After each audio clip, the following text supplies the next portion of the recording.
are you all surprised, Sanjay, Amitabh, are you surprised with what happened in Chhattisgarh? Is that the result that has surprised us all? It changed everything. It changed the mood. From 3-1, from 2-2, the BJP suddenly won 3-1. Chhattisgarh is one classic example whereby it says that if you are going to report or do a survey on the ground, go actually on the ground. Because no pollsters, no reporter, no agency actually predicted anything like this. So Chhattisgarh is one class. Of course, the anger was there. It was for somebody to actually see and channelize that anger into the votes. BJP masterfully did that. And Mr. Amit Shah was very confident about that. He is winning, and not many people actually then were willing to buy that. The thing that he said is, again, very interesting, Mr. T.S. Singh Dev. He said in his own assessment, they were getting 52 to 62 seats, their own survey, still last.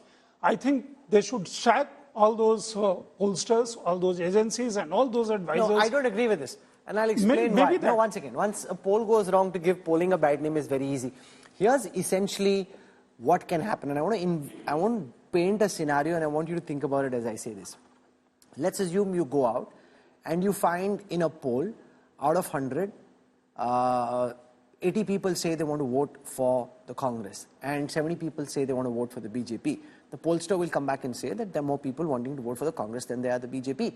What happens sometimes, I want to bring Amitabh Tiwari in on this, is that out of the 80 who wanted to vote for the Congress isn't able to mobilize enough resources to get a majority of those 80s to convert their intent into an actual vote. So maybe they only got, say, 60 votes on the day of polling.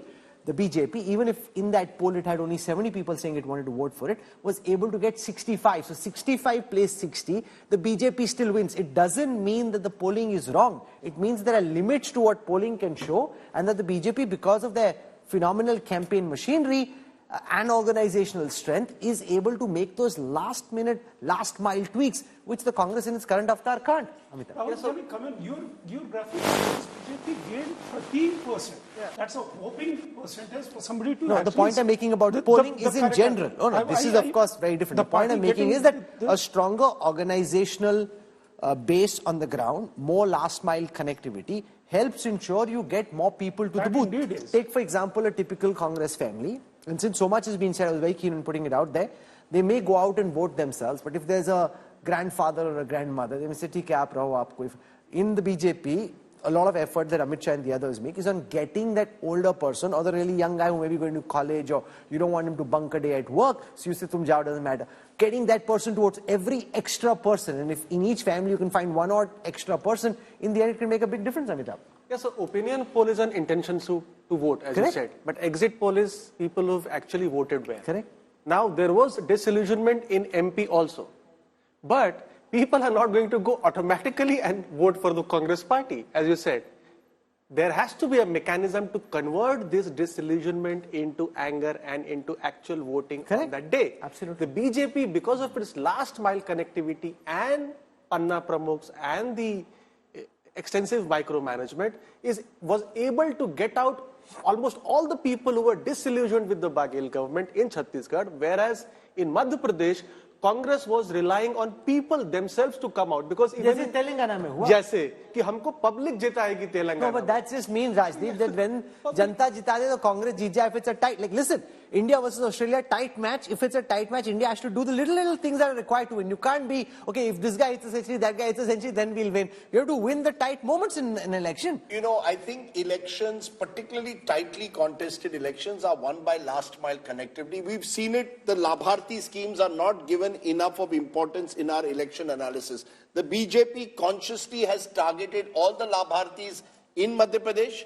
In Chhattisgarh, they announced the Matra Vandana scheme, said we'll give 12,000 rupees to women, and that made a huge difference, because it suddenly meant that the BJP was able to almost, Modi ki guarantee. This is where Mr. Modi's trust factor comes. People trusted the Prime Minister that when he says this, they'll deliver it. But the BJP takes its messaging down to the last level.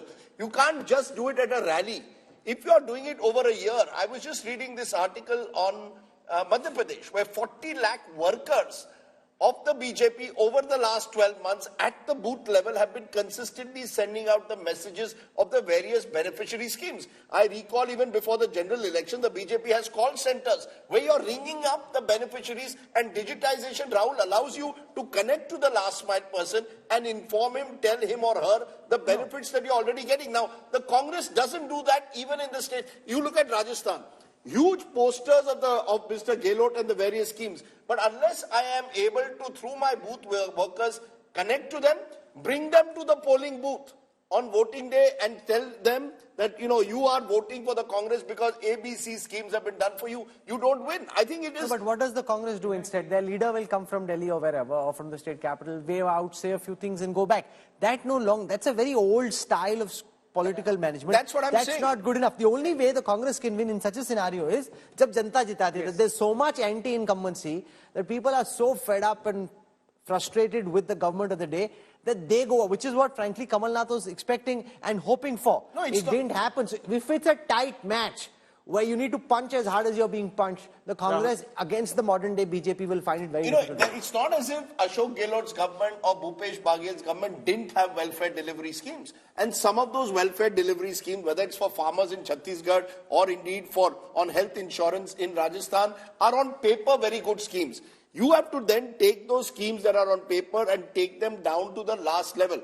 Mr. Gehlot's team tried this communication only in the last phase of the campaign, that too more at the macro level. You have to do the micro management. This is where the BJP is scoring. Look at the number of nights Amit Shah spent himself in Madhya Pradesh and Chhattisgarh. He didn't take up Rajasthan because he thought that's too easy. There's more likely a chance that you will win. He went to where their internal survey was showing they weren't winning. I know someone whom Mr. Amit Shah had deployed for Indore. Let me even name him. Vishwajit Rane, the Goa minister. He's going from Goa. He was told 2 months before the election by Amit Shah ji that you have to spend the next 2 months in Indore. And every day you have to send me a report after having connected with the booth level workers. What exactly have you done in terms of connecting to beneficiaries of government programs? Now, this level of micromanagement, you should be able to at least do it in the states which you are in control of, like Chhattisgarh and Rajasthan. Because there you've got the machinery. If you're going to go off to Southeast Asia now for a week, it's not going to work, Raj. No, why should... You see, my point is, this should be done by the chief. The Congress adopted a model in these elections that we are giving Ashok Gehlot and Bhupesh Baghel, aap sambhal lo, Chhattisgarh and Rajasthan. The buck at one level stops with the chief minister. At another level, Mr. Gandhi or whoever is in the Congress in Delhi needs an Amit Shah equivalent who's going to monitor this, right? You don't want to do it, at least delegate it to people who will do it for you. You see, Narendra Modi ji at one level has very astutely placed Amit Shah in that position where Amit Shah is the one who's the chief strategist. I think it's incredible how Amit Shah has been in Madhya Pradesh and to some extent in Chhattisgarh been able to do this micromanagement. Even, the decisions taken on how do you reach out to the Sahu community specifically, how do you reach out to women, how do you reach out to tribals in Chhattisgarh? Look at who are discontented. So you see, this requires that last... It requires somebody who's very passionate about elections. Absolutely. You cannot think that elections is just one of the things we do. Yeah, please. In any war, you have to first do a SWOT analysis. Congress from day one in Madhya Pradesh, we are winning.